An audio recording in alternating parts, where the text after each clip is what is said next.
encourage us to be responsible in the community around us. And so I just feel like, combined with the year we're having in film and entertainment generally for men of color, it's all coming together in a beautiful way to just give us more power and empower us to be more effective just in the world around us. What would you say to Tamara Houston if you could say something to her? Well, to both Tamara Houston and Adrienne Alexander, these are incredible. They are icon women. You know, they are just incredible for what they've started here, and it is our responsibility as men to now run with it. These women saw a niche, a gap, a need, and they fulfilled it with their own elbow grease, and you know, it has grown so quickly in such a short amount of time, and I think that's indicative of the fact that it was much needed. I agree with that. Now, talk to me about this banner year in African American film. Yeah. Not just for filmmakers, but for actors, but for scripts, for everything.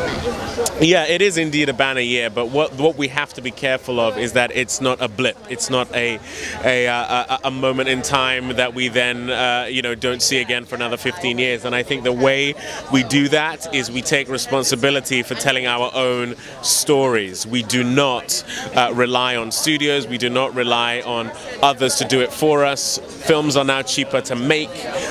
You know, people are frustrated into just writing their scripts on spec, and I think we've just got to do it, and that's how we've got here in the first place. Now, I know you're working on some stuff. I know I can't announce it, so I won't. But right. You're working on film. You're developing some things. Yeah. Is that sort of out of your desire to see things made? Is it out of your anger? Was it out of your artistic, you know, ingenuity? Talk to me. Well, I mean, you know, the film I'm about to do next is a film called Selma, and you know, Ava DuVernay and I did a tiny film 2 years ago called Middle of Nowhere, which we made for $200,000, and that is a case in point. She just got up out of her chair and did it, and people recognized it, and now we're being afforded a much bigger platform to tell a much bigger story with a lot more money, and it is actually going to be told within the studio space. And so that's exactly what I mean. So yes, I am very motivated to get our stories told. I'm not going to wait for a studio to help us, but you know, when you do the work, they will come, and I mean that both in terms of the money and the audience, and that's what we're seeing now. All right, and talk to me about Lupita.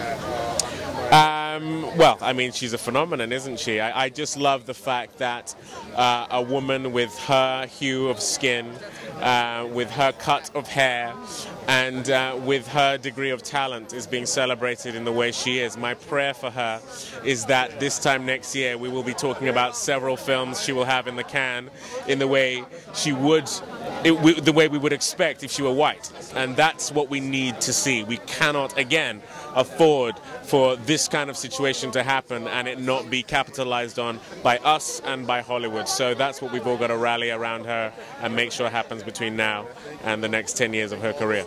And finally, it's Oscar week. Yeah.